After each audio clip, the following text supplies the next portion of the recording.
Hello everyone, welcome to Practiceshala. आज हम पढ़ने वाले हैं क्लास 10th मैथ्स के प्रोबेबिलिटी चैप्टर। बहुत आसान, बहुत स्कोरिंग चैप्टर है। सारे क्वेश्चन करेंगे, एक एक एनसीईआरटी को क्वेश्चन कराऊंगा, 25 के 25 क्वेश्चन करेंगे। समझते हैं। तो वो चैप्टर स्टार्ट करने से पहले हमें ये समझना पड़ेगा कि इसका बेसिस क्या है, इसके फॉर्मुले क्या है। तो सबसे पहला फॉर्मुला आता है आपका, किसी भी चीज की अगर आपको प्रोबेबिलिटी निकालनी है तो उसका फॉर्मुला होता है favourable number of outcome upon total number of outcome. एक एग्जाम्पल समझाता हूँ। मान लो एक एग्जाम्पल, आप एक कॉइन को टॉस कर रहे हो, ठीक है। मैं प्रोबेबिलिटी पूछता हूं आपसे कि हेड आ जाए। भाई देखो, चांसेस आर देयर, हेड भी आ सकता है, टेल भी आ सकता है, कुछ भी आ सकता है, पर हेड आने की प्रोबेबिलिटी क्या होगी। देखो, अगर मैं एक कॉइन को टॉस करता हूं तो या तो हेड आएगा या तो टेल आएगा, है ना। या तो हेड या तो टेल। तो अब फेवरेबल क्या है, हमें हेड चाहिए। हेड कितने हैं, एक है। टोटल क्या है, दो। तो 1/2 हो जाएगी प्रोबेबिलिटी। बात समझ में आ रही है। ये हो गई आपकी प्रोबेबिलिटी का फॉर्मूला और बेसिक्स। भाई फेवरेबल जो हमें चाहिए और जो टोटल है, ठीक है। जैसे कि मान लो अगर आपको पूछते हैं कि भाई एक डाइस फेंका जी हमने, ठीक है। अब डाइस फेंकने के बाद हमारे टोटल नंबर ऑफ आउटकम क्या होते हैं। टोटल नंबर आउटकम होते हैं तो एक आएगा या दो आएगा या तीन आएगा या चार आएगा या पांच आएगा या छह आएगा। अगर मैं डाइस फेंकता हूं तो इन छह में से तो कुछ ना कुछ आएगा। अब प्रोबेबिलिटी बताओ एक इवन नंबर की। ये बहुत इंपॉर्टेंट क्वेश्चन है वैसे, और शुरुआत के लिए आपको समझा भी रहा हूँ, इंपॉर्टेंट भी करा रहा हूँ। तो देखो, फेवरेबल अपॉन टोटल होता है। अब मुझे बताओ इवन नंबर कितने हैं यहाँ पे। इवन नंबर कितने हैं जरा बताओ। तो टोटल तो 6 नंबर है, इवन कितने हैं, 1 2 3। तो 3 नंबर, 3 हो गए फेवरेबल। 3 जो ना, 2 4 और 6, ये 3 नंबर्स हैं। हम गिनते हैं नंबर्स को कि 3 नंबर, 6 में से 3 नंबर इवन है। तो इवन आने की प्रोबेबिलिटी हाफ है। हर दूसरा नंबर इवन हो सकता है ना। और समझ में बात को, हाफ होगी इवन आने की प्रोबेबिलिटी। तो इस तरीके से हम ये डाइस वाला केस में या कोई भी केस में ये फॉर्मूला अप्लाई कर सकते हैं। अच्छा, एक और फॉर्मूला आता है हमारे पास। क्या फॉर्मूला आता है कि मान लो किसी भी चीज की प्रोबेबिलिटी जो होती है प्लस किसी भी उसी चीज की अपोजिट प्रोबेबिलिटी ले लें तो उसका आंसर 1 होता है सम करके। एक एग्जांपल मान लो कि भाई किसी की पास होने की प्रोबेबिलिटी, किसी की पास होने की प्रोबेबिलिटी 1, क्या नाम से आपकी, चलो इससे पहले मैं आपको एक चीज समझाता हूं कि कोई भी जो प्रोबेबिलिटी होती है ना बच्चों, वो 0 से 1 के बीच में लाया करती है। पहले तो ये समझेंगे फिर वो समझेंगे। मतलब मैं क्या कहना चाहता हूं, बोलोगे सर वन वन क्या होता है। एक मुझे बात बताओ, मान लो आज मैं आपसे पूछता हूं भाई मैक्सिमम चांसेस क्या हो सकता है, मैक्सिमम प्रोबेबिलिटी या किसी भी चीज का होने का चांसेस क्या होता है। 100%, 110, 120 हम बोल देते हैं और होता थोड़ा है। मतलब किसी भी चीज का मैक्सिमम कितना परसेंट चांस होगा। 100% भाई, ये तो पक्का ही होगा। 100% चांस होगा, लिखवा ले 100% होगा ये तो। समझ रहे हो। तो अगर मैं इस परसेंटेज को नंबर में कन्वर्ट करूं तो परसेंटेज सेट के नीचे 100 लगता है, दो जीरो कटेगा 1। तो मतलब नंबर्स में, हाँ परसेंटेज में मैक्सिमम प्रोबेबिलिटी 100% होती है, बट नंबर्स में मैक्सिमम प्रोबेबिलिटी होती है आपकी 1। और मिनिमम मतलब 1 के इक्वल है 1 से छोटा, और 0 के इक्वल है 0 से बड़ा। मतलब 0 से 1 के बीच में कोई भी प्रोबेबिलिटी लाए कर सकती है। बात समझ में आ रही है, क्लियर है। मतलब कोई भी चीज, किसी भी चीज की प्रोबेबिलिटी 0 से बड़ी होगी और 1 से छोटी होगी। नेगेटिव में कोई प्रोबेबिलिटी मैं बोलूं क्या -3 प्रोबेबिलिटी है, तो बोलोगे नहीं सर ये तो माइनस में है। 0 छोटा हो गया ना, 0 हो सकती है प्रोबेबिलिटी, 1 हो सकती है और इसके बीच में हो सकती है, ना 1 से बड़ी ना 0 से छोटी। नंबर्स में, हाँ परसेंटेज में 100% हो सकती है, वो एक अलग बात है। बात समझ में आ रही है। किसी भी चीज के होने के चांसेस 1 से ज्यादा नहीं होंगे। इसीलिए अब एक फॉर्मूला समझो, किसी भी चीज का होना प्लस किसी चीज का ना होना 1 होता है। आप बोलोगे सर ये क्या बात हुई। एक एग्जाम्पल लेके चलते हैं। मान लेते हैं कि मैंने भाई आपको डाइस का एग्जांपल दिया था। डाइस के केस में 1 2 3 4 5 6 चांसेस थे। मान लो तो मैं इवेंट, यहां होता है ई का मतलब होता है इवेंट। इवेंट का मतलब भाई वो क्या है, जिसकी प्रोबेबिलिटी निकाल रहे हो डाइस, इवेंट नंबर्स की प्रोबेबिलिटी निकाल रहे हो आप, हेड की, टेल की, तो वो इवेंट है। अब मान लो मैं इवेंट को मान लेता हूं कि प्रोबेबिलिटी ऑफ ऑड नंबर या इवन नंबर बोल दो, probability of getting even number, ठीक है। अब प्रोबेबिलिटी इवन नंबर निकालने की कितनी थी आपको पता है, 3 इवन नंबर है, अपॉन में 6 तो 1/2। अब प्रोबेबिलिटी इवन नंबर ना हो, नॉट इवन नंबर, उसकी कितनी होगी आप समझ रहे हो। उसकी क्या होगी, मतलब इवन नहीं होंगे तो ऑड होंगे, तो ऑड कितने 1 2 3, तो वही 3/6 1/2। मतलब किसी भी चीज का होना प्लस किसी चीज का ना होना, अगर आप इसको सम करोगे तो 1 ही तो आएगा, 1 + 1 2। बात समझ में आ रही है। एक और एग्जांपल समझते हैं। मान लो मैं आपको बोल रहा हूं कि भाई तेरे ना पास होने के चांसेस 2/5 है, तो फेल होने के कितने होंगे 3/5। क्योंकि टोटल तो 1 ही होता है ना, और इन दोनों देखो पास होने के बाद से फेल होने के चांस, दोनों को प्लस करोगे तो टोटल तो 1 ही आएगा ना। बात समझ में आ रही है बात को? किसी भी चीज का होना और किसी चीज का ना होना दोनों को सम करके बना, समझ गए? अब बात समझ में आ रही है? और जिसकी अगर परसेंटेज में देख लो, मैं तो ऐसे ही देख लो, उसको 1 ही कहते हैं। पीई प्लस पी नॉट क्या होता है आपका 1। क्लियर है? ये एक फॉर्मूला आपका बन के आता है। अब आपको आगे बढ़ते हैं, देखते हैं क्या कह रहे हैं। पहले इसको नहीं करेंगे, इसको ना बाद में करेंगे यार थोड़ा, ये क्योंकि ये समझने मतलब समझने वाले, थोड़ा पहले आपका हाथ साफ करूं उन चीजों में, फिर बाद में वापस आऊंगा मैं इस पे। Which of the following can not be a probability, इनमें से कौन सी प्रोबेबिलिटी नहीं हो सकती जी?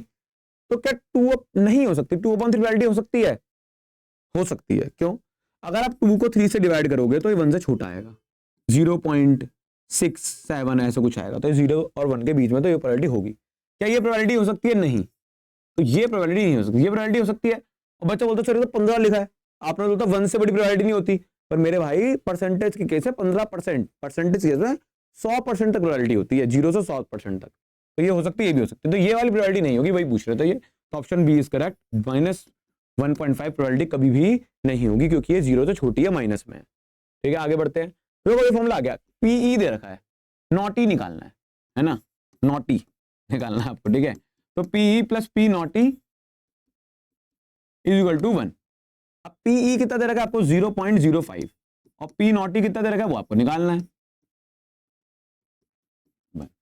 तो पी नॉट ई आप निकाल दो, 1 माइनस 0.05 या जगह 0.95। ध्यान अब अपना ज्यादा रखता हूं। मेरी बात समझ में आई? मैंने क्या करा? देखो किसी भी चीज का होना प्लस किसी चीज का ना होना 1 होता। समझ में आ रहा तो ठीक, वरना आप फिलहाल के लिए याद कर लो फॉर्मूला है भाई ये। पी दे रखा आपको 0.05, पी नॉट ई निकालना है, ये उधर गया माइनस करके आंसर आ गया, खत्म क्वेश्चन। इस फॉर्मूले को समझाने के लिए आपको कराया गया ये क्वेश्चन। ठीक है, आगे बढ़ते हैं। ये नोट करते रहा करो, यहाँ समझते रहा करो उसको। तो क्या कह रहे हैं? बहुत बेसिक सा सवाल है। कह रहे हैं कि एक बैग में ना लेमन फ्लेवर्ड कैंडी है, सॉरी मतलब एक बैग, अब सॉरी की sorry, lemon flavoured candy only. अब Malini takes out 1 candy without looking into the bag. अब मालिनी ने कैंडी निकाली बिना बैग में देखे। ठीक है, अब बताओ क्या प्रोबेबिलिटी होगी कि वो एक ऑरेंज फ्लेवर कैंडी निकल जाए? क्या प्रोबेबिलिटी होगी कि वो एक ऑरेंज फ्लेवर कैंडी हो? अब बताओ कितनी प्रोबेबिलिटी होगी इसकी? अब मेरे भाई बिल्कुल सही, आप जितने सोच पाए होगे वो बिल्कुल सही सोचा है कि अगर एक लेमन फ्लेवर वाला डब्बा है, बैग है, उसके अंदर से मैं कैंडी निकाल लूं और उसकी प्रोबेबिलिटी की वो ऑरेंज हो, तो हो ही नहीं सकता भाई। ऐसा कैसे हो जाएगा कि एक लेमन फ्लेवर के बैग में ऑरेंज फ्लेवर की कैंडी हो? तो इसकी चांसेस है 0। क्या है? 0। भाई कोई चीज हो ही नहीं सकती ना भाई, समझ रहे हो? अब मान लो कोई चीज रेड कलर की है किसी बक्से में, मैं बोलूं उसमें से कुछ निकालो और वो ग्रीन कलर का बैग आया तो सारे रेड कलर के, तो ऐसे यहाँ पे भी है। बट अगर मैं आपको बोलूं कि प्रोबेबिलिटी निकालो लेमन फ्लेवर की कैंडी है, यार एक बात बताओ, अगर एक बैग में लेमन फ्लेवर कैंडी है तो उसमें आप कोई बंदा भी कभी भी कोई भी कैंडी निकालेगा तो लेमन फ्लेवर की तो होगी वो, उसमें तो कोई दो राय ही नहीं है। तो इसकी चांसेस होंगे 100%। लेमन वाले बैग में लेमन ही तो निकलेगा यार, मुझे ना ऑरेंज यहाँ कुछ निकलेगा नहीं। तो लेमन फ्लेवर की प्रोबेबिलिटी होगी पूरी की पूरी 1। ठीक है, चलो अब कहते हैं इन अ ग्रुप ऑफ 3 बच्चों का ग्रुप है, the probability of 2 student not having the same birthday, मतलब not having the same birthday ये है इतनी। 2 बच्चों का बर्थडे एक दिन ना आए, इसकी प्रोबेबिलिटी इतनी। अब आपको निकालनी है कि उन 2 बच्चों का एक दिन बर्थडे आ जाए। कल सबसे पहले ना इवेंट को मानते हैं, इवेंट को हम मानते हैं कि having the same birthday, having the same birthday। ठीक है, अब इसमें आपको निकालना है कि हमें दे क्या रखा है, पी नॉट ई दे रखा है हमें कि उन दोनों का बर्थडे, 2 बच्चों का बर्थडे एक दिन पे ना आए, इसकी प्रोबेबिलिटी गिवन है कितनी? 0.992। और आपको निकालना है कि उन दोनों बच्चों का बर्थडे एक दिन आ जाए, मतलब probability of having the same birthday, ये आपको निकालना है। अगर आपने इवेंट को पहले ही लिख दिया अच्छे से तो आपको बार बार यहाँ पे लिखना नहीं पड़ेगा, आसान हो जाएगा आपके लिए। इवेंट क्या है? प्रोबेबिलिटी किस चीज का, मतलब मुद्दा क्या है यहाँ पे इस क्वेश्चन में कि 2 बच्चों का बर्थडे एक दिन आए। अब वो एक दिन नहीं आएगा, नॉट हैविंग द बर्थडे से ऑन द सेम डे, उसकी प्रोबेबिलिटी है, तो आने की क्या होगी? प्रोबेबिलिटी फॉर्मूले से भी तो निकलती है, वही वाला फॉर्मूला है, P E plus P not E क्या होता है? Is equal to 1। अब पी आपको निकालना है, पी नॉट ही आपको दे रखा है 0.992, तो पी निकालना है आपको। तो पी कैसे निकलेगा, 1 माइनस 0.992। अब इसको माइनस करने का भी सीन है भाई, क्योंकि काफी बच्चे तो सोच रहे होंगे क्या बेसिक बात समझा रहे हो, बट काफी बच्चों को आता नहीं है। जब भी किसी बिना पॉइंट वाले नंबर को पॉइंट वाले नंबर से माइनस किया जाता है तो पहले कन्वर्ट करना है। इसको भी इसके जैसा बनाओ, 1 को आप पॉइंट में लिख सकते हो वैसे, बात तो वही है, पॉइंट का 0 की वैल्यू नहीं होती। अब नीचे लिख दो उसके ऐसे। अब क्या होगा, अब आप आराम से माइनस कर सकते हो। 10 में से 2 गया 8 बचा, 9 में से 9 गया 0 बचा, 9 में से 9 गया 0 बचा, ये तो उसके बाद कैरी चला गया था, पॉइंट के नीचे पॉइंट 0, तो आ जाएगा 0.0। कुछ बच्चों तो डायरेक्ट ही कर देते हैं, कुछ बच्चों को दिक्कत आती है, बेसिक्स जिनके खराब होते हैं थोड़े, ठीक है। तो ये पी आ गया, मतलब प्रोबेबिलिटी कि उन दो बच्चों का बर्थडे सेम दिन आ जाए उसकी वैल्यू होगी 0.08, जो कि बहुत कम चांसेस है। ऑब्वियसली बात है, कम ही होंगे, सेम दिन बर्थडे आ जाए उनका तो, ठीक है। अगले क्वेश्चन में कह रहे हैं अ बैग कंटेन्स 3 रेड बॉल्स और 5 ब्लैक बॉल्स, मतलब एक बैग में 3 आपकी रेड बॉल है, ठीक है, और आपकी 5 जो है वो ब्लैक बॉल है, ठीक है। अब एक बॉल हम बैग में से निकालेंगे, but is the probability that the ball drawn is red. तो प्रोबेबिलिटी ऑफ रेड बॉल कितनी होगी भाई, फेवरेबल अपॉन टोटल होता है ना। तो फेवरेबल कितना है, 3, रेड बॉल 3 है, और टोटल कितना है, टोटल बॉल कितनी है, 8 बॉल है टोटल, 8 में से 3 रेड बॉल है, तो 3/8 प्रोबेबिलिटी हो जाएगी। और probability of getting a black ball, ऐसे पूरा लिख देना, black ball not red, sorry not red, probability की वो नॉट रेड हो, रेड ना हो। अच्छा रेड नहीं होगी तो ब्लैक होगी, रेड नहीं है, रेड के अलावा क्या है, 5 है, ब्लैक अपॉन में 8, तो हो जाएगा आपका प्रोबेबिलिटी। कितना आसान हो गया देखो, फेवरेबल अपॉन टोटल को समझाने के लिए है बस ये। अगला कह रहे हैं bag contain 5 red marbles, 5 white marbles, 4 green marbles, मतलब एक बैग में 5 रेड मार्बल्स हैं, 8 व्हाइट मार्बल्स हैं और 4 ग्रीन मार्बल्स हैं, ठीक है। 1 marble is taken out of the box at random, what is the probability that the marble taken out will be red. की प्रोबेबिलिटी बताओ कि वो रेड हो, क्या प्रोबेबिलिटी बताओ कि वो रेड हो। अब रेड होने की प्रोबेबिलिटी कितनी हो सकती है, फेवरेबल कितनी है, रेड है कितनी, 5, तो 5 होगी फेवरेबल, और टोटल कितनी है, 8 4 12 5 17, है ना, 8 9 10 11 12 13 14 15 16 17 मार्बल्स हैं टोटल, तो 17 टोटल आउटकम्स है। ऐसी प्रोबेबिलिटी व्हाइट की, तो प्रोबेबिलिटी व्हाइट की कितनी होगी, 8 व्हाइट है, टोटल 17 है। अच्छा प्रोबेबिलिटी नॉट ग्रीन, कि वो ग्रीन ना हो, ग्रीन ना हो, कुछ और हो सकता है, ग्रीन ना हो बस। अब ग्रीन ना हो इसका मतलब क्या, देखो टोटल 17 है, इनमें से अगर मैं ग्रीन को हटा दूं तो क्या बची, मतलब यहां तो ये हो यहां तो ये हो, तो 8 5 कितने होते हैं, 13, आप समझ रहे हो, 13 मतलब 13 हो गए, फेवरेबल कितने हो गए, 13/17, नॉट ग्रीन, ग्रीन ना हो, ग्रीन के अलावा कुछ भी हो सकता है, रेड भी हो व्हाइट भी हो, ग्रीन ना हो बस, तो ग्रीन के अलावा भाई 13 ही बॉल्स बचती हैं, तो 13/17 ये हो जाएगी आपकी प्रोबेबिलिटी। बात समझ में आ रही है, आगे बढ़ते हैं। कह रहे हैं piggy bank contains 150 rupees coin, 50 पैसे कॉइन, मतलब 100 50 पैसे कॉइन है।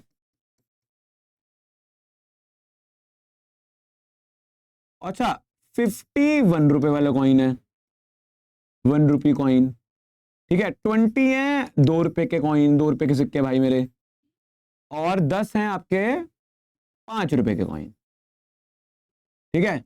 If it is equally likely that one coin will fall out of the when the bank is turned upside, मतलब ऐसा कुछ नहीं है कि छेद ज्यादा बड़ा हुआ है, फिर किसी कॉइन का साइज बहुत छोटा है, कि मतलब कुछ ना फेवरिज्म टाइप का हो जाए, मतलब सबके आने के चांसेस इक्वल हैं, सब सेम साइज के हैं, बिल्कुल फेयर हो रहा है मामला, ठीक है, कोई भी चीटिंग नहीं कर रही हम, तो इसका मतलब होता है इक्वली लाइकली। तो अब कह रहे हैं कि प्रोबेबिलिटी बताओ कि द कॉइन विल बी, क्या प्रोबेबिलिटी बतानी, पहले तो टोटल कर लेते हैं, इसका टोटल कितना होगा, 5 6 7 8, तो 180, तो टोटल आपके हैं 180 कॉइन्स, कितने हैं टोटल, 180 कॉइन्स।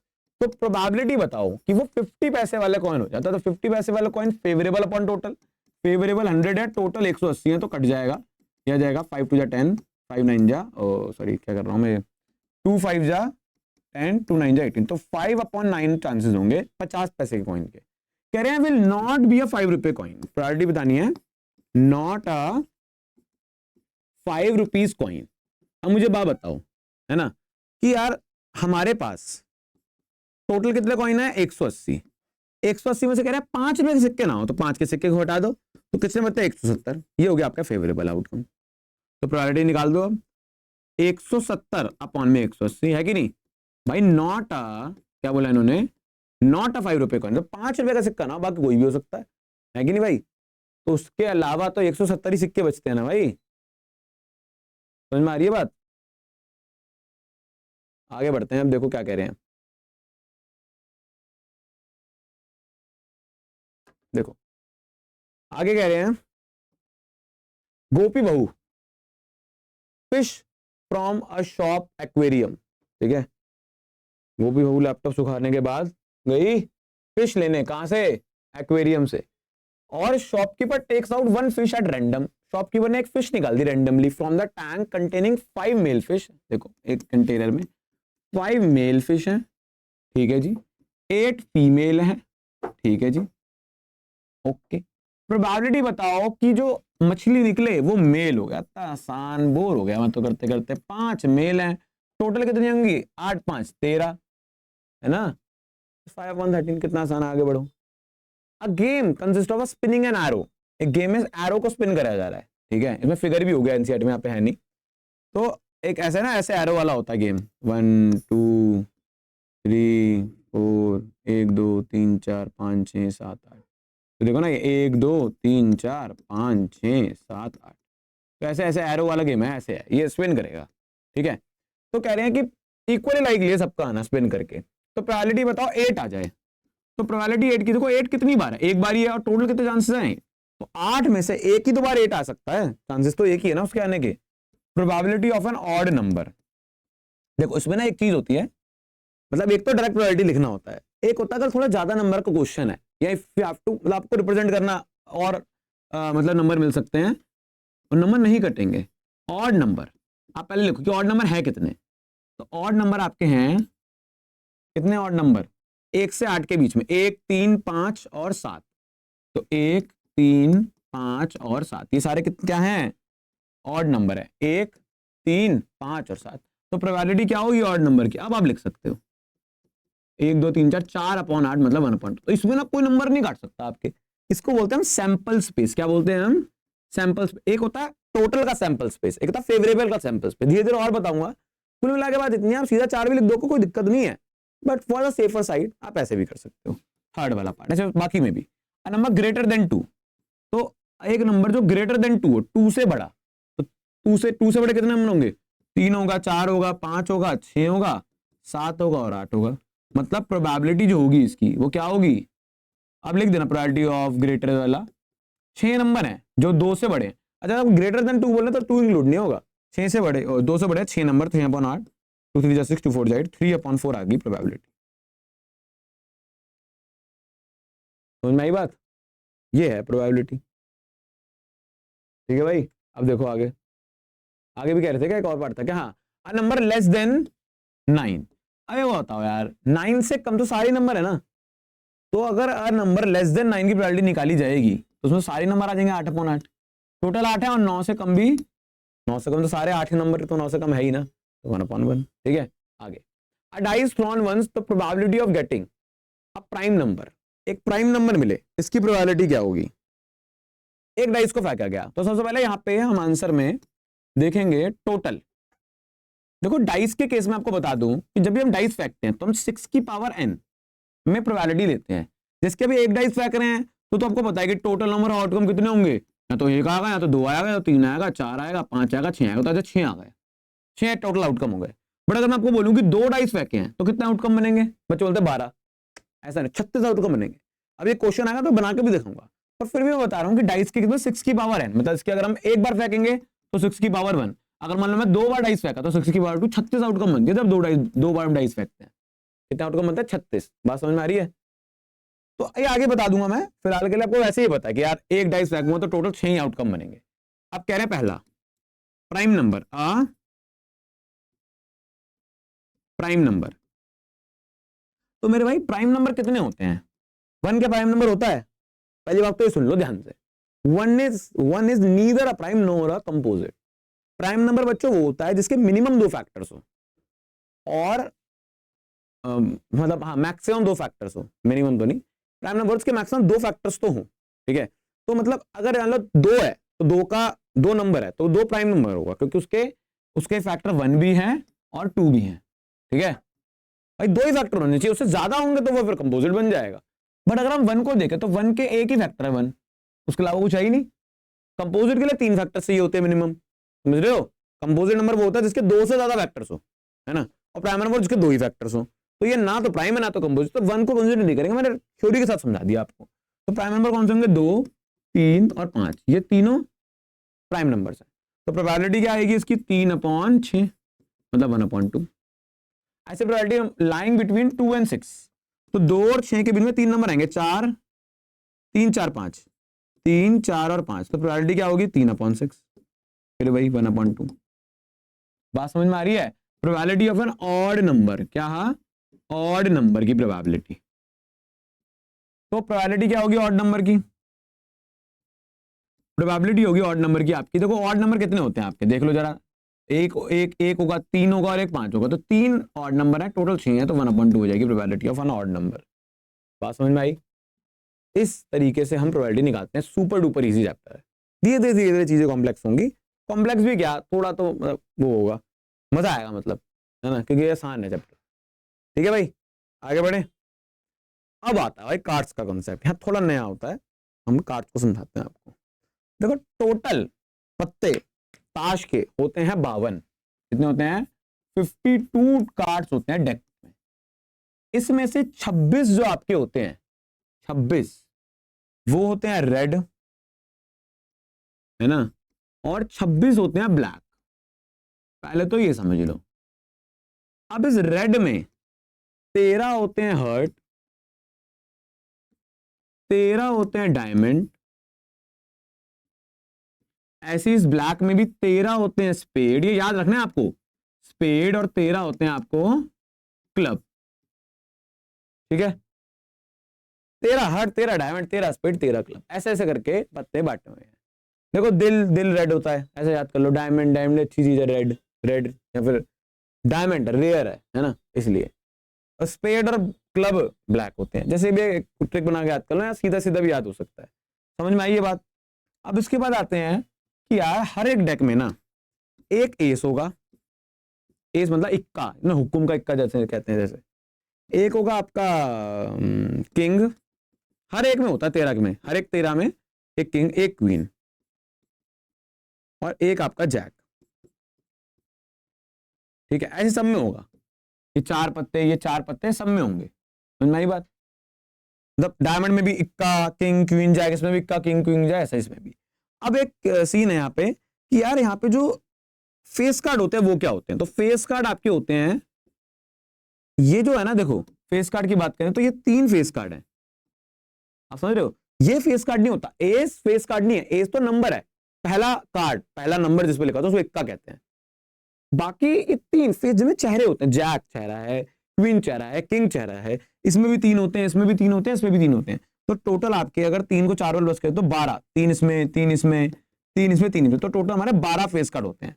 मतलब हर एक खुद के डेक में, डायमंड में, स्पेड में, क्लब में, हर एक में 3-3 पत्ते होते हैं, और टोटल फेस कार्ड जो होते हैं वो 12 होते हैं आपके। बात समझ में आ रही है? कितने होते हैं? 12 फेस कार्ड होते हैं आपके। अच्छा बच्चा बोलता है सर फेस का मतलब चेहरा, सर जोकर भी तो होता है, जोकर भी तो होते हैं ना, सुना है सर जोकर होता है डेक में। तो मेरे भाई एक बात सुनो, जो हमारे कोर्स में है ना 52 डेक वाला, उसमें जोकर होता ही नहीं है। मतलब 52 में जोकर नहीं आता, joker is considered as wild card, additional card, जो कि हम अगर डालते हैं तो 54 बन जाएंगे फिर कार्ड। गेम अलग होती है फिर, वो ये वाली गेम अलग होती है, तो ये वाली गेम खेल रहे हैं 52 कार्ड्स वाली, तो उसमें हमारा जोकर नहीं है, दिमाग से निकाल दो। ठीक है, कभी पूछ लिया तो 0 होगी। ठीक है, हमारे कोर्स में 52 ही है, 0 प्रोबेबिलिटी होगी जोकर की, जोकर निकालने की। अब पढ़ते हैं, कह रहे हैं वेल शफल कार्ड हमने करा है, ये देखो आराम से उसको बना लो, नोट कर लो, ये चारों उसमें भी होते हैं, इसमें भी होता है, इसमें भी होते हैं, जिसमें 3 फेस कार्ड है। ठीक है, अब देखो, अब कह रहे हैं एक वेल शफल कार्ड 52 कार्ड्स में से, पूरा बनाना नहीं हर बार, बस हमें लिखना है ऐसे। पहला कह रहे हैं probability of king, king of red colour. ठीक है, रेड कलर का किंग, इसकी प्रोबेबिलिटी क्या होगी? तो टोटल तो 52 ही है। अब रेड कलर का किंग, पहले तो देखते हैं रेड कलर में 25, 16, 26 है, इसके किंग कितने होंगे? तो एक किंग हर्ट वाला और एक किंग डायमंड वाला, तो 2 किंग होंगे रेड में, रेड में अपने 2 किंग होंगे, है कि नहीं? तो 2/2 52 मतलब 1/26। तो भाई कैसे ढूंढना है? सेकंड पार्ट कह रहे हैं probability of a face card, क्या हो? फेस कार्ड हो। अब भाई फेस कार्ड तो कितने होते हैं, मैंने बताया आपको, 3 इसमें, 3 इसमें, 3 इसमें, 3 इसमें, तो 12 फेस कार्ड होते हैं आपके। तो 12/52, तो ये हो गया आपका 2 6 12, 2 2 4, 2 6 12, 2 3 6, 2 1 2 2 2 3 6, तो 3/13 आ गया आपका। ये थर्ड वाले में, ये कार्ड अपने आप भी सकते हो आप, थर्ड वाला पे आगे पीछे है, ये थर्ड वाला ये होगा, यहाँ तो देख लेना, वो सारे हैं इसमें। Probability of a red face card. अब भाई रेड फेस कार्ड कितने होंगे खुद बताओ आप, है भाई? देखो रेड ये रे फेस कार्ड, इसमें भी 3, इसमें भी 3 3 6 फेस कार्ड होंगे ना रेड के, तो 6/52 काट लो। 2 3 6, 2 2 4, 2 6 12, ठीक है। फिर फोर्थ आ रहा है आपका probability of jack of heart, क्या? Jack of heart. अबे हर्ट का जैक, हर्ट में जैक एक ही होता है, तो 1/52, बस खत्म। अब फिफ्थ वाले में अ स्पेड, देखो स्पेड कितने होते हैं जरा देखो, तो स्पेड आपके मेरे हिसाब से होते हैं 13, है ना? स्पेड खुद एक एक वो है ग्रुप, 13/52, ठीक है, बात समझ में आ रही है? अब लास्ट है queen of diamonds, probability of queen of diamonds. तो क्वीन ऑफ डायमंड कितनी होती है? डायमंड होते कितने हैं? 13, उसमें तो क्वीन एक ही तो होगी ना, एक होगी, तो 1/52। ऐसे इससे आपने ये समझा कि कैसे हम बेसिक वाली प्रोबेबिलिटी जो डेक वाली होती है वो हम करते हैं, ठीक है। अब इसी में एक एडवांस क्वेश्चन आ जाता है, ऐसा ही क्वेश्चन होगा एक एडवांस, कैसे? कहेंगे भाई 5 कार्ड हैं, कितने कार्ड हैं? 5 कार्ड हैं, जिसमें 10 लिखा होता है, 10 jack, queen, king and ace of diamond, ठीक है। शफल करेगा, इसको शफल कर दिया, ठीक है। कह रहे हैं 1 card is picked up at random, probability बताओ कि वो क्वीन हो। टोटल कार्ड 52 नहीं है बच्चों, टोटल कार्ड कितने हैं? 1 2 3 4 5 है। तो पहले में कह रहे हैं प्रोबेबिलिटी कि वो क्वीन हो, क्या हो? क्वीन हो। तो क्वीन कितनी है इसमें? एक ही है, आप समझ रहे हो? मैं टोटल अपने डेक की बात नहीं कर रहा हूं, मैं इसकी बात कर रहा हूं, पांचों में क्वीन एक है और टोटल कार्ड कितने? 5, तो probability of getting a queen in 5 card में से 1/5 होगी। सेकंड, अब कह रहे हैं कि अब इफ क्वीन इज ड्रॉन, अगर मान लो हमने 5 में से एक उठाया और हमने देखा वो क्वीन है, हमने अलग कर दिया, अलग कर दिया। अब बताओ what is the probability that the second card picked up is S, S probability. अब मेरे भाई एक बात सुनो, जब हमने एक कार्ड हटा दिया, एक कार्ड हटा दिया, तो टोटल कार्ड कितने बचे? 4, यही समझने वाला है। और एस कितना है इसमें? एक एस है, तो 1/4। फिर प्रोबेबिलिटी क्वीन की। अब मेरे भाई एक बात बता, जब तूने क्वीन हटा के साइड ही कर दिया तो क्या वो क्वीन है? अब नहीं है, 0/4, 0। ऐसे कार्ड वाले क्वेश्चन होते हैं। देखिए जरा क्वेश्चन 16 में क्या कह रहे हैं? कह रहे हैं 12 डिफेक्टिव पेन्स हैं are accidentally mixed with the good ones. आवाज आ रही है ना क्लियर? देखो क्या कह रहे हैं, 12 अच्छे डिफेक्टिव पेन मिक्स हो गए एक्सीडेंटली 132 गुड वन से। तो टोटल पेन कितने हैं हमारे पास? 132 प्लस 12, तो 144 टोटल पेन है। 144 बच्चों टोटल पेन है, जिसमें से 12 तो आपके डिफेक्टिव हैं और 132 गुड वंस हैं, ठीक है। ये आपको रफ में बनाना है, पेपर में फेयर में भी बना सकते हो, दिक्कत नहीं है, टीचर को क्लैरिटी मिलेगी, ठीक है। अब ये जब हमको समझ में आ गया कि सीन क्या है, अब आगे बढ़ेंगे कि it is not possible to just look to a pen and tell whether or not it is defective. मतलब हम किसी पेन को देख के नहीं जा सकते वो सही है कि गलत है, चला के देखना पड़ेगा। तो मतलब प्रोबेबिलिटी है कि वो सही भी हो गलत भी हो, मतलब प्रोबेबिलिटी है कि वो जो पेन है वो सही भी हो और खराब भी हो। तो one pen is taken order random, ये रैंडम वर्ड इक्वल लाइकली का मतलब क्या है कि कोई फेवरेटिज्म में फॉल्स चीजें नहीं है, सेम चीज है, मतलब सबके आने के चांसेस इक्वल है। तो रैंडमली हमने एक ऐसा ही पेन उठा दिया, हमें पता नहीं है कि कौन सा क्या होगा। प्रोबेबिलिटी बताओ कि वो पेन जो वो गुड वन हो। तो देखो गुड वन है कितने, तो मुझे बताओ ना, गुड वन है कितने? 132। और अगर मुझे प्रोबेबिलिटी निकालनी हो कि वो गुड वन हो, मतलब मैं अगर पेन उठाऊं तो गुड वन हो, बाकी बच्चे समझ गए होंगे 132 अपॉन में टोटल कितने है? 144। आंसर आ गया, सिंपल। बात समझ में आ रही है? जितने पेन अच्छे हैं अपना टोटल जितने पेन है, 2 7 14, 2 2 4, 2 6 12, 2 6 12, 2 3 6, 2 4 12, 2 3 6, 2 3 6, तो 33/34 आंसर आ जाएगा आपका इसका। मतलब गुड वन कितना है 132, टोटल कितना है 144। क्लियर है जी, आगे बढ़ते हैं। कह रहे हैं अभी इंपॉर्टेंट क्वेश्चन है, इसमें क्या कह रहे हैं इसको ध्यान समझना। पहला वाला पार्ट करते हैं। कह रहे हैं 20 बल्ब्स है, कितने बल्ब्स हैं 20 बल्ब्स हैं, उसमें से 4 डिफेक्टिव है, मतलब 4 क्या हैं डिफेक्टिव है, और बाकी बचे कितने हैं 4 डिफेक्टिव हैं, तो बाकी 16 तो गुड वन होंगे ना, 16 तो भाई सही काम कर रहे होंगे, अंजर बंजर उनके सही चल रहे होंगे बिल्कुल। ठीक है, अब कह रहे हैं one bulb is drawn at random, अब एक बल्ब निकाला गया रैंडमली। ठीक है, what is the probability that the bulb is defective, कितना आसान है, प्रोबेबिलिटी बतानी है कि वो बल्ब जो है वो डिफेक्टिव हो। तो कितनी प्रोबेबिलिटी होगी इसकी, फेवरेबल क्या है 4 और टोटल क्या है 20, तो ये आ गया 4 4 5 20, 1/5 प्रोबेबिलिटी होगी डिफेक्टिबल की। बोलोगे आप सर ये तो आसान था। अगले में देखो, suppose the bulb drawn in one is not defective and is not replaced, मतलब क्या है इसका, ये वो सही है, मतलब हमने एक बल्ब निकाला, मान लो पहली वाले केस में निकाल लिया, अब तो हमने देखा कि यार वो ना तो डिफेक्टिव है और ना उसको रिप्लेस करा गया। डिफेक्टिव होता तो रिप्लेस करते ना भाई, अब मतलब क्या है इसका, डिफेक्टिव नहीं है तो उसका मतलब गुड वन होगा, तो यूज कर लिया ना हमने।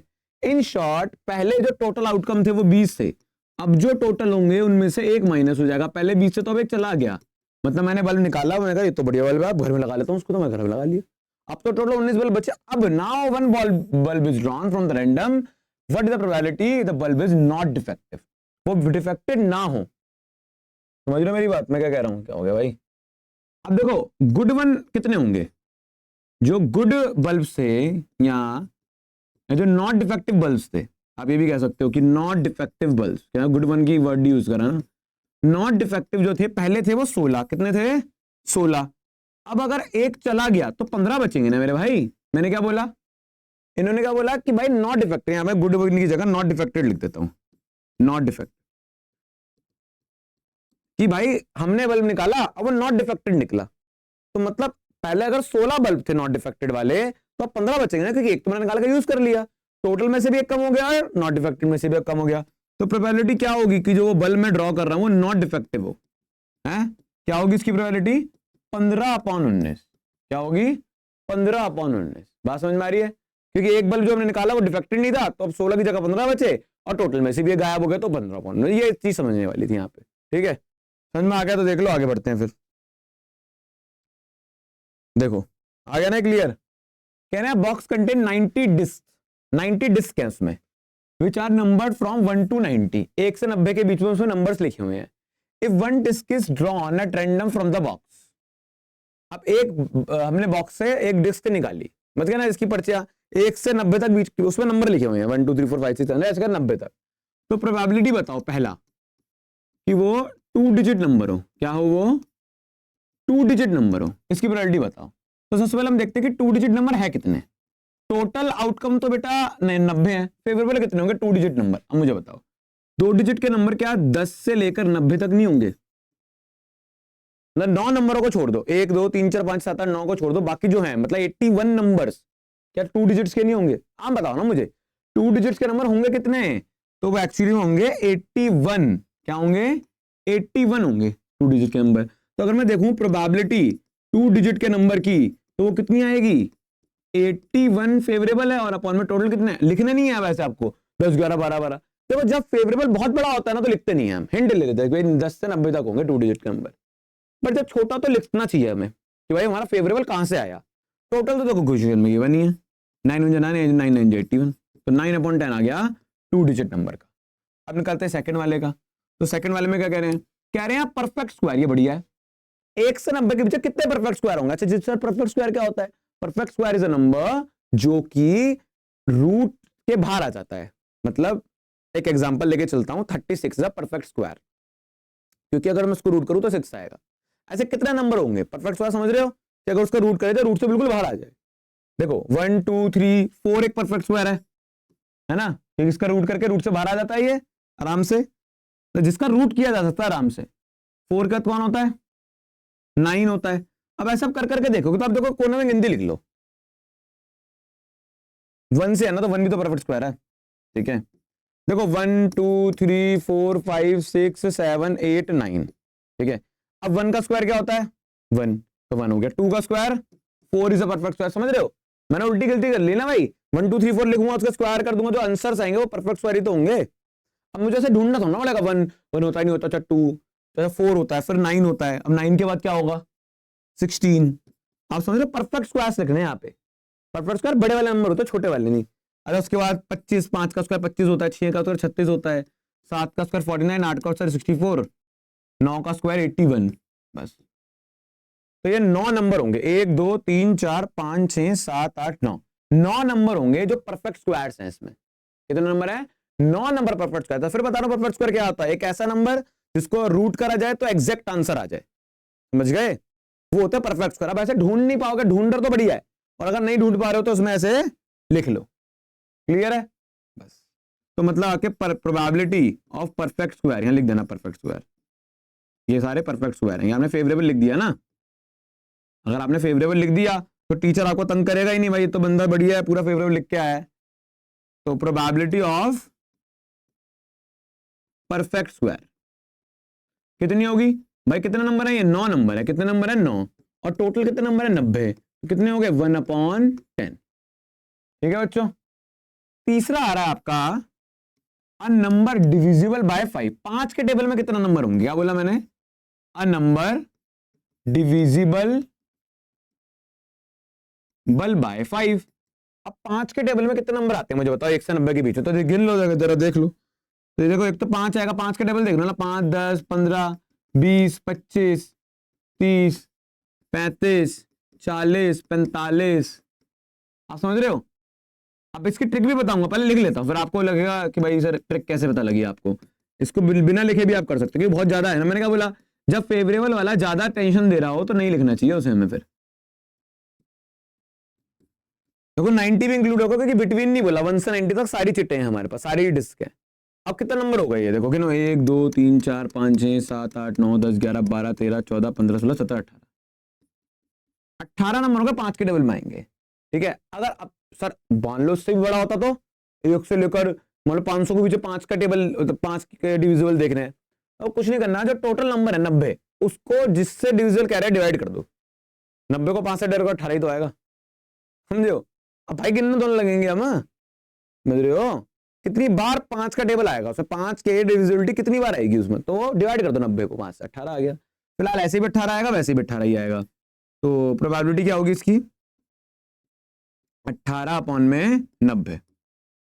टोटल तो 90 ही है। 9 2 जा 18, 9 1 जा 9 0, और 18 5 जा भी कर देते सीधा, समझ गए बात को? तो 1/5 आ गई प्रोबेबिलिटी कि वो नंबर होगा डिविजिबल बाय 5। ऐसे तो कोई ऐसे भी क्वेश्चन आ सकते हैं, यूनिक टाइप के, अलग टाइप के, थोड़े आसान था, ऐसे मुश्किल नहीं था। ठीक है, आगे बढ़े। देखो आगे कह रहे हैं, एक चाइल्ड ने डाई को हु 6 फेसेस, एक डाइज है जिसके 1 2 3 4 5 6 फेसेस है, जो लेटर ऐसे लिखे हुए हैं। अब ये कह रहे हैं प्रोबेबिलिटी बताओ, पहला प्रोबेबिलिटी बताओ कि ए आ जाए। देखो टोटल कितने, 1 2 3 4 5 6, तो टोटल 6 है। ए कितनी बार है? 2 बार है, तो 2 1/3, सिंपल। कह रहे हैं प्रोबेबिलिटी बताओ कि डी आ जाए। डी कितनी बार है? 1 बार है। टोटल कितने? 6, खत्म क्वेश्चन। ऐसे बीच बीच में डाल देंगे भाई फालतू क्वेश्चन के, क्लियर है ना? 6 टोटल है। अब ए 2 बार आ रहा है तो 2 बन 6। अगर हम देखें डी कितनी बार आ रहा है, 1 बार, फेवरेबल 1 बार अपॉन में टोटल। देखो ये अच्छा क्वेश्चन है। कह रहे हैं कि सपोज ये स्टार है, इसमें पहले एनसीईआरटी में ऐसे क्वेश्चन स्टार वाले होते थे, कहते थे एग्जाम के पॉइंट ऑफ व्यू से नहीं होता है क्वेश्चन, लिखा होता है वहां पे, पर करने जरूर है भाई, क्योंकि आपको नहीं पता ना भाई सीबीएसई है ना। एनसीईआरटी के पॉइंट ऑफ व्यू से तो नहीं होंगे, पर सीबीएसई के पॉइंट ऑफ सभी कोर्स में है, तो आप समझदार हो, ये करना है भाई question. Suppose you drop a random die on random rectangle. एक डाई, ये पूरा एक रेक्टेंगल है, आपने डाइस फेंका, अब वो इस रीजन के अंदर आए, what is the probability that it will land inside the circle of diameter. इस सर्कल का डायमीटर दे रखा हमें 1 मीटर, ये इस सर्कल में आ जाए। अब इसका मतलब क्या? इसका ना एक एग्जांपल समझो, याद है हम डार्ट वाली गेम खेलते थे, वो फेंकने वाली, है ना। अब मान लो कि अगर मुझे बिल्कुल बीच में मारना रेड वाले पे, तो उसके मारने के, उसके लगने के चांसेस कम है, क्योंकि रेड वाला बहुत छोटा है। बट अगर ब्लू वाला, येलो वाले की बात करूं तो वो बड़ा है, तो वहां मेरा डार्ट जो है वो लग जाएगा। बस समझ रहे हो? मतलब मुझे बहुत बड़ा एरिया दे दिया जाए, वहां वो तीर मार दूंगा, तो इतना छोटा सा एरिया दिया जाए, नहीं मार पाऊंगा। तो डिपेंड क्या करता है, मतलब क्या प्रोबेबिलिटी होगी कि मेरा डार्ट लगेगा नहीं लगेगा, वो डिपेंड करेगा उसके एरिया पे। अगर किसी चीज का एरिया बहुत बड़ा है तो मेरे डार्ट लगने के चांसेस ज्यादा है, और एरिया कम तो नहीं है। मेरी बात समझ रहे हो? तो उसका मतलब क्या है कि इसके तो एरिया पे डिपेंड करता है। कैसे? कि देखो ये कह रहे हैं रेक्टेंगल है पूरा मेरे पास, उसके अंदर मैंने डाइस फेंका, अब चांसेस आर देयर कि सर्कल के अंदर आ जाए, चांसेस आर देयर कि नहीं है ना, मैंने ऊपर से फेंका, रैंडमली फेंका एकदम को सोच विचार के नहीं, तो क्या चांसेस है कि वो सर्कल के अंदर आ जाएगा? तो डिपेंड करेगा ना उसके एरिया पर। चाहे सर्कल छोटा होता तो कम चांसेस होते सर्कल के अंदर आने में, सर्कल बड़ा तो ज्यादा चांसेस। तो यहाँ पे एरिया निकालना है, मतलब हमारा प्रोबेबिलिटी फेवरेबल अपॉन टोटल तो होता है, पर यहाँ पे फेवरेबल नंबर आउटकम क्या होगा? एरिया ऑफ सर्कल, क्योंकि मैं क्या चाहता हूं कि वो सर्कल में गिरे। प्रोबेबिलिटी किसकी निकालनी है? सर्कल में गिरने की। तो एरिया ऑफ सर्कल क्या होता है? पाई आर स्क्वायर। अब पाई तो ऐसे ही रहेगा, आर आर होगा 1/2, 1/2 इंटू 1/2, क्योंकि डायमीटर वो है ना, तो पाई अपॉन 4 होगा। इसमें पाई के लिए पुट कर सकते हो पर नहीं करनी है, क्यों? क्योंकि देखो हम पाई के लिए जब पुट करते जब हम सरफेस एरिया वाले चैप्टर में, उसमें चैप्टर हम पुट नहीं करेंगे, तो पाई अपॉन 4 आ गया। ठीक है, अब एरिया ऑफ सर्कल आ गया, ये हो गया फेवरेबल। अब एरिया ऑफ रेक्टेंगल निकाल दो, तो टोटल भी तो है ना, टोटल एरिया हमारा ये है, कितना होता है area of rectangle? Length into breadth, मतलब 3 इंटू 2 मतलब 3 2 जा 6 मीटर। स्क्वायर वेयर लगाने की कोई जरूरत नहीं हो, तो वैसे ही कट जाएगा, लगा दो फिर भी स्क्वायर मीटर स्क्वायर। अब प्रोबेबिलिटी निकालनी है ना, probability that dice land inside the circle. ठीक है, ये आपको प्रोबेबिलिटी निकालनी है। तो इसकी प्रोबेबिलिटी क्या होगी?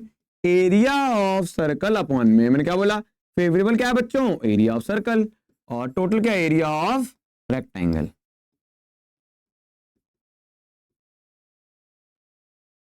बात समझ में आ रही है? अब एरिया ऑफ सर्कल कितना है? एरिया ऑफ सर्कल है आपका पाई अपॉन 4, ठीक है, और एरिया ऑफ रेक्टेंगल कितना है आपका? 6। अब अगर इसको आप रेसिप्रोकल करोगे, पाई अपॉन 4 इंटू 6/1 है, तो ये हो जाएगा 1/6। ऐसे करके रेसिप्रोकल होगा ना ये, तो आ जाएगा पाई अपॉन 24। मीटर से मीटर स्क्वायर कट गया, मीटर स्क्वायर की जरूरत नहीं लगाने की। तो पाई अपॉन 24, भाई पाई को लोगे पॉजिटिव मत, तो मेरे भाई पाई के लिए नहीं पुट करनी, सरफेस एरिया वाला चैप्टर नहीं है, ऐसे आंसर आएगा और यही सही है भाई ना। आदत हो गई है जीवन में कि भाई सही चीजें ही होंगी, तो आपको आदत नहीं होगी, आजकल बड़े दुख है हर किसी के जीवन में। बट मुद्दे की बात यह है कि हरदम आंसर 1 2 नहीं आता, ठीक है, ऐसे भी आ सकता है, और ये बिल्कुल एडजस्टेबल है, यही आंसर है इसका। बात समझ में आ रही है? Area of circle, area of rectangle दे रखा है, पुट कर आंसर आ गया, तो प्रोबेबिलिटी आपके निकल के। थोड़ा यूनिक टाइप के क्वेश्चन है, अगला करते हैं। कह रहे हैं lot consist of 144 ball pens, 144 ball pens हैं इनके पास, ठीक है जी, होंगे आपके पास बॉल पेन्स इतने, जिसमें से 20 डिफेक्टिव है, जिसमें से 20 डिफेक्टिव है ना, जिसमें से, तो प्लस नहीं करेंगे इसमें अलग, बाकी गुड वन है, मतलब 124 क्या होंगे? गुड होंगे। अब नूरी जब पेन खरीदेगी, जब वो सही होगा मेरे भाई, नूरी क्या, हम भी जब ही खरीदेंगे भाई मेरे, जब पेन सही होगा चला कर देखेंगे, चौका सा पेन तो खरीदेंगे, और ना नहीं खरीदेंगे, क्यों भाई? सही बात कह रहा हूं। Will not buy if it is defective, बिल्कुल सेंसिबल बात है। अब shopkeeper draws out a pen उसके लॉट में से, प्रोबेबिलिटी बताओ कि वो खरीदेगी नहीं खरीदेगी? भाई खरीदेगी जब वो सही होगा, तो फर्स्ट में probability that she will buy. अब मेरे भाई वो कब खरीदेगी? जब वो सही होगा। सही कितने हैं पेन? 124। सही कितने हैं? 124। और टोटल कितना है? 144। 2 7 जा 14, 2 2 जा 4, 2 6 जा 12, 2 2 जा 4, 2 3 जा 6, 2 6 जा 12, 2 3 जा 6, 2 1 जा 2। 31/36 प्रोबेबिलिटी होगी कि वो पेन खरीदेगी, क्योंकि खरीदेगी जब वो सही होगा। और second probability that she will not buy, कि वो खरीदेगी ना, शी विल नॉट बाय। अब कब नहीं खरीदेगी? जब डिफेक्टिव होगा। डिफेक्टिव कितने हैं? 20/144, 2 1 जा 2 0 जा 2 2 7 जा 14, 2 2 जा 4, 2 5 जा 10, 2 3 जा 6, 2 6 जा 12। देखो 2 से काट लो, जिससे मर्जी से काट लो, आंसर आना चाहिए, जिसका हाथ जिसमें बैठा हुआ। बात समझ में आ रही है? तो 5/36 इसकी प्रोबेबिलिटी कितना आसान था। डायरेक्ट नहीं बोल रहे कि प्रोबेबिलिटी निकालो डिफेक्टिव और गुड वन की, कहानी घुमा दी। कहानी क्या घुमाई? थोड़ी सी घुमाई, अपन तो समझदार है, कर लेंगे, है कि नहीं? आगे बढ़े। देखो अब कह रहे हैं कंप्लीट द टेबल, इस टेबल को कंप्लीट करो। करते हैं ना कंप्लीट इस टेबल को भी। अच्छा क्वेश्चन है, ध्यान से समझना। अच्छा इसमें मैं एक चीज समझाऊंगा। कह रहे हैं समन 2 डाइस, हमने यहाँ पे 2 डाइस फेंके। पहले तो मैं ये कहानी समझाता हूँ कि 2 डाइस का कहानी क्या है। देखो डाइस के केस में ना, मैं आपको पहले ही बताया था, पर उस वक्त 2 डाइस वाला केस आया नहीं था। डाइस के केस में जो प्रोबेबिलिटी होती है 6 की पावर n होती है। आप बोलोगे सर ये क्या है? देखो अगर मैं 1 डाइस फेंकता हूं तो कितना आउटकम बनते हैं आपको पता है? 6 बनते हैं, या तो एक आएगा 2 3 4 5 6 आउटकम बनेंगे, तो गिन लिया आपने। पर टेक्निकली इसका फॉर्मूला भी होता है 6 की पावर 1 तो 6। अगर मैं 2 डाइस फेंकूं, क्या फेंकूं? 2 डाइस फेंकूं तो क्या बनेगी? 6 की पावर 2, 6 6 जा 36, मतलब 2 डाइस फेंकना 36 आउटकम बनेंगे, 36।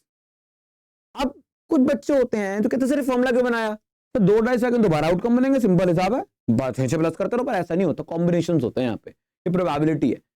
तो अब हर किसी को तो नहीं पता होगा, चलो आपने 36 भी गिन लिए, बट अगर मैं बोलूं बेटा 3 डाइस फेंकोगे, एक पेपर में क्वेश्चन आता है सर 3 डाइस फेंके तो कितना आउटकम बनेंगे टोटल, तो 6 की पावर 3 मतलब n refers to the number of the times you are throwing the dice, तो 6 की पावर 3 216 आ जाएगा।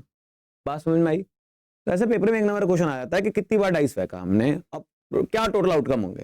तो टोटल आउटकम निकालने के लिए ये तरीका मैं बताता हूँ, पूरा लिखोगे पूरा 216 आउटकम, जब तक लिख के गिनने लोगे, अच्छा हाँ 216 आया सर, आधे घंटे गिनने में लगा है, तो ना होगा। ट्रिक समझो कि डाइस केस में 6 की बार होता है, n refers to number of time you are throwing a dice. बात समझ में आ रही है?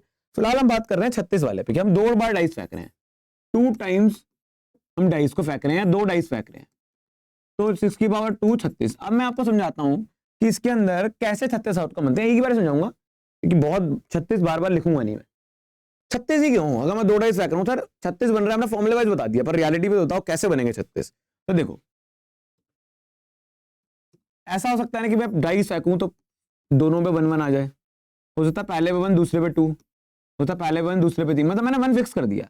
मैं ये नहीं कह रहा कि होगा ही यही, मैंने पहली बार फेंका 1,1, फिर दूसरी बार फेंका 1,2, मैं देख रहा हूं कि क्या क्या पॉसिबिलिटीज हो सकती हैं, मैं कंफ्यूज ना हूं, इसलिए मैं ट्रिक लगा रहा हूं कि एक को फिक्स कर देता हूं। हो सकता है पहले पे 1 दूसरे पे 4 आ जाए, पहले पे 1 दूसरे पे 5 आ जाए, और पहले पे 1 दूसरे पे 6 आ जाए, ठीक है।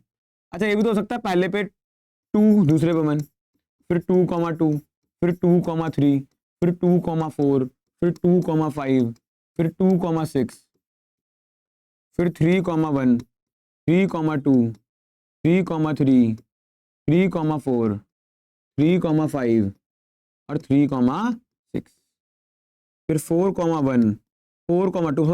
समझ पा रहे हो ना मैं क्या कर रहा हूँ? पैटर्न बना रहा हूँ भाई, अब तो पैटर्न समझ में आ ही गया होगा आपको।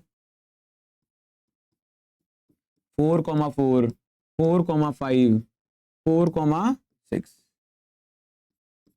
5,1, 5,2, 5,3, 5,4,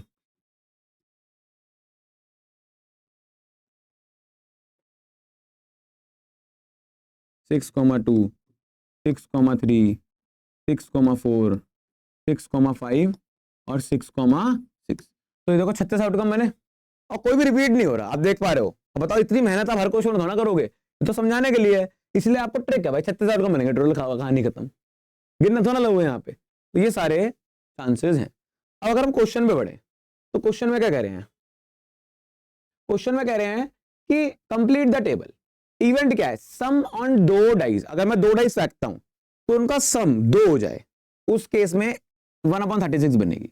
आप खुद सोचो, अगर मैं 2 डाइस फेंकता हूं, सम उन दोनों के जो आए हेड्स पे, मतलब जो आए ऊपर, वो सम उसका 2 बन जाए, तो ऐसा एक बार ही हो सकता है ना 1,1। अब 2,0 तो होगा नहीं, आप समझ रहे हो कि दोनों डाइस पे जो नंबर है उनका सम 2 आ जाए, ऐसा एक बार ही होगा। अच्छा अच्छा, अब क्या कह रहे हैं? सम आ जाए 3, सम क्या आ जाए 3। अब ऐसे कितने आउटकम्स बनेंगे अब बताओ? हो सकता है पहले पे 1 दूसरे पे 2 आ जाए, हो सकता है पहले पे 2 दूसरे पे 1 आ जाए, यही तो होगा। डेड डेड तो होगा नहीं भाई, 2 + 1, 1 + 2, तो ये वो 2 आउटकम बनेंगे, तो इसकी प्रोबेबिलिटी होगी 2/36। आप समझ रहे हो? फिर सम 4 हो, ऐसे कह रहे हैं सम 4 हो, सम 5 हो, सम 6 हो, तो सम 4 हो जाए तो इसमें क्या होगा? 1,3, 3,1 और 2,2, फिर आगे 3/36। तो अगर आप पैटर्न पकड़ पा रहे हो बच्चों, पैटर्न पकड़ पा रहे हो, तो इसका 2/36 बना, इसका बना आपका 3/36। चाहो तो आप इसको कर दो, क्योंकि इन्होंने ना कंप्लीट द फॉलोइंग टेबल करने के लिए बोला है ना। तो आप एक एक करके देखो, डिपेंड करता है, मान लो बहुत ज्यादा नंबर का क्वेश्चन आता है, बहुत ज्यादा नंबर का क्वेश्चन आता है, तो एक अलग बात है कि आप इसमें पूरा करके दिखाओगे। पर तो देखो इतना सारा भरना है, तो उसको ट्रिक लगा लो, 4,36 होगा ये, फिर 5,36 होगा, चाहे तो बीच में करके देख लो आप, जिसकी इसको लग रहा है डाउट तो उसको करके देख लो। अब देखो ये डिक्रीज होने लगे, जिसकी 9, सम 9 आए, करके देख लो एक बार, अगर आपको डाउट लग रहा है कि सर ये क्या हो रहा है, तो सम 9 आए, इसके चांसेस क्या होंगे? दोनों पे 2 डाइस है, सम 9 आ जाए, तो ये हो सकता है आपका 6,3, यहाँ तो 3,6, फिर एक काम करो 5,4, यहाँ तो 4,5, तब 9 आ रहा है ना। अब यहाँ तो आपका 4,5 हो गया और 3,6 हो गया, तो 4 ही तो बनेंगे ऐसे, बताओ और क्या बनेंगे। इसके अलावा ऐसा है कोई चांस इसको सम 9 आ जाए? नहीं। तो 4 आउटकम बनेंगे ऐसे, 4 अपॉन में टोटल कितने हैं 36 तो 4। तभी तो देखो ना पैटर्न, अब ये पैटर्न डिक्लाइन पे चले जाएगा 4/36, और लास्ट में भी देखो 3/36, 2/36 और 1/36। तो बस समझदार को इशारा काफी। तो इस तरीके से हम टेबल भरेंगे इसका। बात समझ में आ रही है?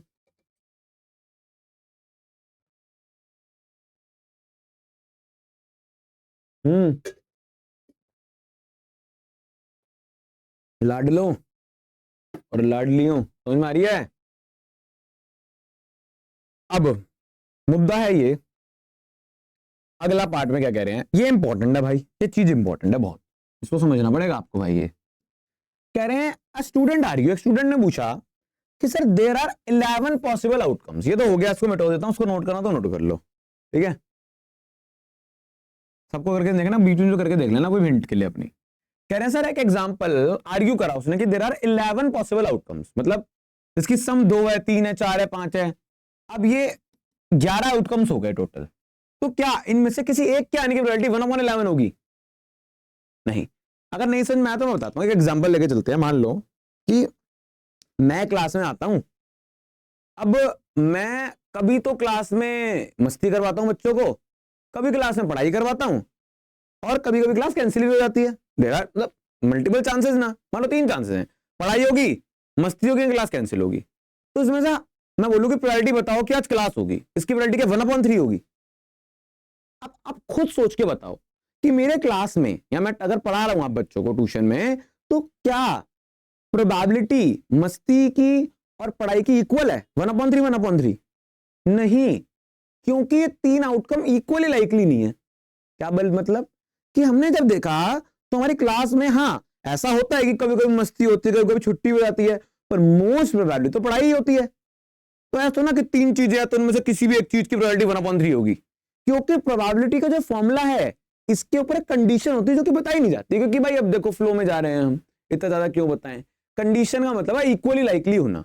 अगर 3 चीजों का होना इक्वली लाइकली है, मतलब पढ़ाई भी होना, मस्ती का होना, छुट्टी का होना, दोनों बराबर टाइम पे बराबर चांसेस में होती है, तो उस केस में हम बोलेंगे फेवरेबल अपॉन टोटल। बट अगर इक्वल लाइकली ना हो, आप समझ रहे हो, तो कैसे होगा?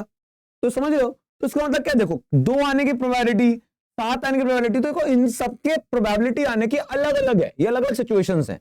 तो क्या मैं बोलूं कि भाई 7 आ जाए सम, अब टोटल हमारे 12 हैं और में 7 सम आने की प्रोबेबिलिटी, चाहे इवेंट को गिन लो आप, तो ऐसा ना होता भाई, इवेंट होता ना गिनेंगे। प्रोबेबिलिटी क्या है, क्योंकि 7 ज्यादा बार आ रहा है, क्योंकि उसके चांसेस ज्यादा बार है, पर उतने चांसेस 2 के थोड़ा है, तो इक्वल लाइकली नहीं है ये। तो इसलिए हम बोलेंगे कि no, as the sums are या outcomes are not equally likely, आप समझ पा रहे हो बात को? ठीक है, इक्वली लाइकली होना बहुत जरूरी है। ये हर क्वेश्चन में बोला जाता था पर आप इग्नोर कर देते थे, आप मेन लाइन पढ़ते थे। इक्वली लाइकली का होना जरूरी है, मतलब क्या, अगर कोई भी चीज हो रही है तो उसके चांसेस इक्वल हो हर चीज में, जब भी वो एज अ इवेंट बनेगा। ठीक है, 1/3 आएगा। तो हमारी बात क्लास वाले एग्जांपल से भी समझा दिया, बट यहाँ पे ऐसा नहीं है किसी की प्रोबेबिलिटी ज्यादा किसी की कम है तो इक्वल लाइकली नहीं है। तो उसमें अगर मैं सम निकालूं कि 3 हो जाए तो वो टोटल 11 है, और 3 एक बार आ रहा है, पर 3 एक बार नहीं आ रहा है, क्योंकि 3 के आने के चांसेस कम है कंपैरेटिव टू 7 के, तो उसमें सब में अनइक्वल है, लाइकली नहीं है इक्वली। ठीक है, इसलिए इसका आंसर होगा नो, सेकंड पार्ट का।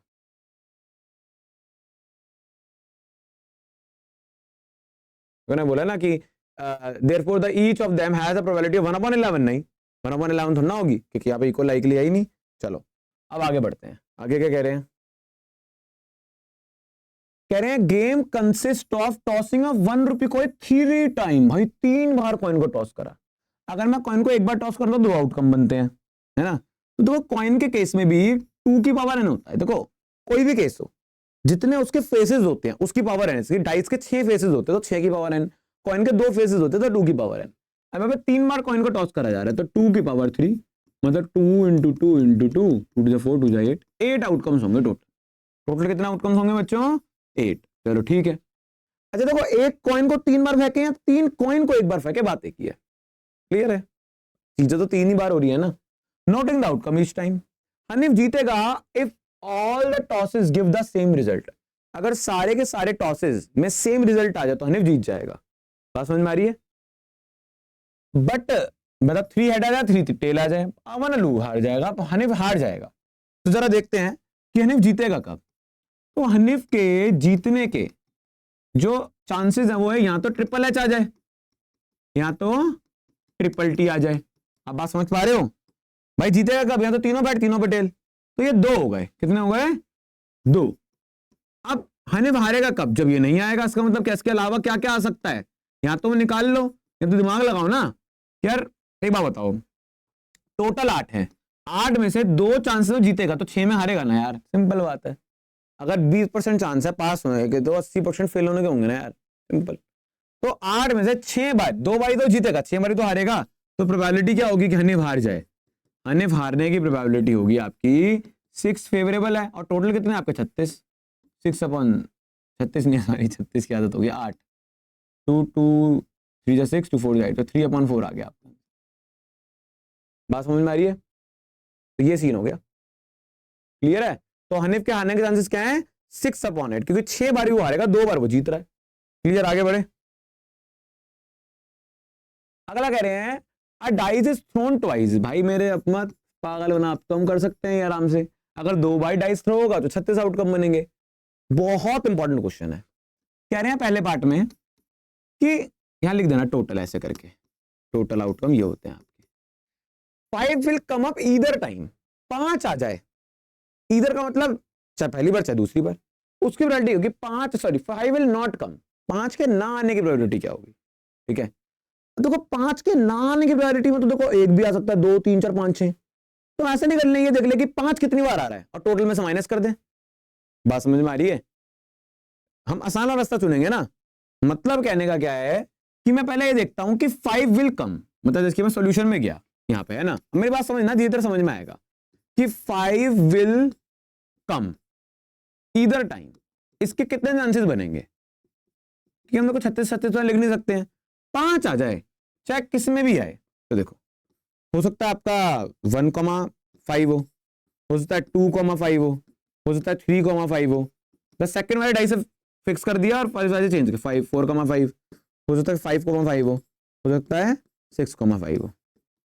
ठीक है, अब ऐसा भी तो हो सकता है, एक तो ये बन गया चांसेस, एक और भी तो हो सकते हैं कि भाई पहले डाई से 5 आ जाए दूसरे डाई से 1 आ जाए। इधर टाइम बोला है ना, पहले डाई से 5 दूसरे डाई पे 2, पहले पे 5 दूसरे पे 3, पहले पे 5 दूसरे पे 4, पर फिर 5 तो कॉमन हो जाएगा, वो नहीं लेंगे। फिर पहले पे 5 दूसरे पे 6। अब बताओ इन देखो कितने हो गए, 6 और 5 11, तो इन 11 चांसेस हैं जिसमें 5 आएगा ईदर टाइम। ईदर टाइम का मतलब या तो इस बार या तो उस बार। ईदर का मतलब होता है ऑप्शंस, ना कि बोथ, दोनों 5 है ये नहीं बोल रहे। ईदर, ईदर का मतलब है कि या तो उसमें या तो उसमें या तो दोनों में 5 आना चाहिए। तो 5 वाले कितने होंगे? तो 5 वाले 11 होंगे। बट ये क्या कह रहे थे? 5 विल नॉट कम अप। क्या बोल रहे थे हमारे फर्स्ट वाले पार्ट में कि 5 विल नॉट कम अप। अब क्या होता ना, अगर मैं टोटल देखता तो मैं देखता कि यार 5 के अलावा तो मैं गिनना पड़ता, टोटल इतने सारे लिखने पड़ते, मुश्किल होता। तो मैंने कहा 5 कितनी बार आ रहा है? आप समझ रहे हो बात को? 5 कितनी बार आ रहा है? तो 5 आ रहा है भाई आपका 11 बार। टोटल कितने? 36। 36 में से अगर 11 बार 5 आ रहा है तो मेरे भाई समझदार 25 बार 5 नहीं आएगा। सिंपल बात है। समझ रहे हो बात को? अगर तुम्हारा मार्जिन 10% है किसी भी चीज में, है ना, तो मैं बना रहा हूं उस चीज को, तो मेरा मार्जिन 90 होगा। समझ रहे हो? माइनस करके तो निकाला जाता है टोटल में से। अगर 5 आ रहा है 11 बार तो 5 कितनी बार नहीं आएगा? 25 बार। वरना 25 को डायरेक्ट गिनना पड़ता, तो उल्टे से गिन लिया तो हमारा आसान पड़ गया। तो प्रोबेबिलिटी क्या होगी इसमें? 25/36। बात समझ में आ रही है?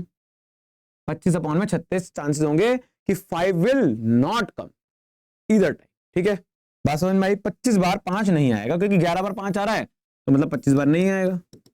अब कह रहे हैं कि 5 विल कम एटलीस्ट वंस, कम से कम एक बार 5 आ जाए। क्या बोला इन्होंने? 5 विल कम एटलीस्ट वंस। तो भाई एक बार होता हो ना, एक बार आ जाए, कम से कम एक बार तो आ ही जाए। ज्यादा बार भी आ सकता है, तो 11 चांसेस नहीं बनेंगे। ये 11 चांसेस वही तो हैं जिसमें कम से कम एक बार तो 5 आ ही रहा है, समझ रहे हो बात को? तो 11 चांसेस हो गए यहाँ पे। तो प्रोबेबिलिटी क्या बनी यहाँ पे, इवेंट ले लिया करो उसको कि ये इवेंट है जी। तो उसके बाद क्या होगा आपको, आप सीधा पी लिख सकते हो, दोबारा लाइन नहीं लिखनी पड़ेगी आपको। 11 अपॉन में 36 बनेंगे प्रोबेबिलिटी कि जिसमें 5 आएगा कम से कम एक बार 2 बार भी आ सकता है। तो समझ गए? इससे 2 तीर निशाने होगा, एक तो ये आ गया और सेकंड वाला बटन सॉल्व हो गया। बट लिखना पड़ेगा आपको कि 5 विल कम ईदर टाइम, तो 5 विल नॉट कम, तभी ये सॉल्व। बिल्कुल एग्जैक्ट सॉल्यूशन बताया मैंने आपको ये, ठीक है बच्चों? बहुत इंपॉर्टेंट क्वेश्चन है, बहुत इंपॉर्टेंट, आराम से समझ के कर लो। और डाउट्स आते हैं तो आप मतलब बता दो मुझे, कमेंट्स में बता दो, मैसेज कर दो, इंस्टा पे बता दो, सब पता है आपको, सारे हैंडल्स होते हैं। आप रीच आउट बच्चा करना चाहे टीचर को आराम से कर सकता है, सोशल मीडिया का जमाना है।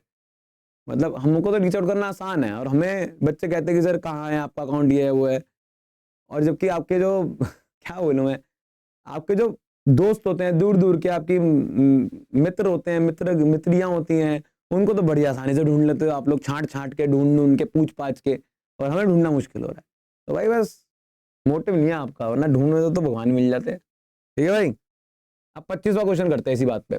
विच of the argument are correct and which are not correct? Last question है ये, देखो कह रहे हैं कि if 2 coins are toss simultaneously, 2 coin को टॉस करा, अगर 2 कॉइन को टॉस करता हूं तो 4 आउटकम बनते हैं टोटल, ठीक है? There are 3 possible outcome. पहले मैं अपने पॉसिबल आउटकम लिख देता हूं कि अगर मैं 2 बार कॉइन को टॉस करूं, क्या आसान है, हो सकता है दोनों पे हेड आ जाए, हो सकता है दोनों पे टेल आ जाए, हो सकता है पहली बार हेड दूसरी बार टेल, हो सकता है पहली बार टेल दूसरी बार हेड, ये 4 आउटकम्स बनेंगे। कह रहे हैं मतलब कह रहे हैं कि अगर मैं 2 कॉइन को साइमल्टेनियसली टॉस करता हूं तो क्या होगा, या तो 2 हेड आएंगे, तो 2 टेल आएगा, तो वन ऑफ ईच का मतलब हेड टेल या टेल है। तो अगर मैं इनमें से किसी एक की प्रोबेबिलिटी निकालूं for each of the outcome, the probability is 1/3, तो फॉल्स। भाई अगर मैं इनमें से किसी भी एक की प्रोबेबिलिटी निकालूंगा तो 1/4 आएगी, no, as the probability will be 1/4। ठीक है, इन्होंने क्या करा ना, अगर 2 टेल तक तो सही था, उन्होंने वन ऑफ ईच अदर को ना एक ही इवेंट मान लिया, पर नहीं, वन ऑफ ईच अदर में दो पॉसिबिलिटीज हो सकती हैं, टेल हेड या तो हेड टेल। बात समझ में आ रही है? तो ये हो गया आपका 1/4। अब अगले में क्या कह रहे हैं, अगले में कह रहे हैं कि फर्स्ट पार्टी था, ठीक है, if a dice is throne, एक डाइस थ्रो करा, तो टोटल आउटकम कितने बनेंगे? टोटल बनेंगे आपके 6 मतलब 6। 2 पॉसिबल आउटकम्स हैं इन 6 में। कह रहे हैं यहाँ तो ऑड नंबर आ गया तो इवन आएगा, मतलब अगर एक डाइस को थ्रो करते हो तो बात तो सही है, यहाँ तो ऑड आएगा है, यहाँ तो क्या आएगा ऑड, यहाँ तो आएगा आपका इवन, ठीक है, यहाँ तो आएगा ऑड, यहाँ तो आएगा even. Therefore the probability of getting an odd number, probability of getting an odd number कितना होगा? 1/2। तो निकाल के देख लो ना मेरे भाई, देखो 3 है ऑड नंबर, टोटल 6 है, तो यस 1/2 ही तो आएगा, लिख देना यस, खत्म। और आपने इतनी बड़ी एक्सप्लेनेशन दे दी, इसकी तो दिक्कत नहीं होगी टीचर को। यहाँ पे 1/2 इसलिए नहीं आया कि 2 चीजें हो रही हैं, इनमें से एक चीज की आने की वैरायटी, तो यहाँ पे भी देखो इवेंट 2 थे, उनमें से किसी एक की आने की वैरायटी 1/2 होनी चाहिए ऑन पेपर। मतलब जब ये होगी ना, जब तूने इक्वल लाइक लिए, तो उसमें भी 3 नंबर आ रहे हैं, इसमें 3 नंबर आ रहे हैं, ऐसे ही तो होगा ना, समझ रहे बात को? तो इसीलिए यहाँ पे आ जाएगा आपका 135 और 2, इसलिए आपका आंसर 1/2 ही आएगा। ज्यादा समझ में नहीं आता तो करके देख लो, करके देखा 1/2 आया तो यस, वरना क्लियर है। अब ये चैप्टर खत्म तो नहीं होता, मतलब एनसीईआरटी खत्म हो गई, अब एक और वीडियो आएगी आपके पास, एग्जांपल्स और इंपॉर्टेंट पीवाईक्यूज, बेसिक ज्यादा नहीं करूंगा मैं, बेसिक पीवाईक्यू आपको करा दूंगा। मिलते हैं उस वीडियो में, जब तक के लिए अच्छे से कर लो भाई।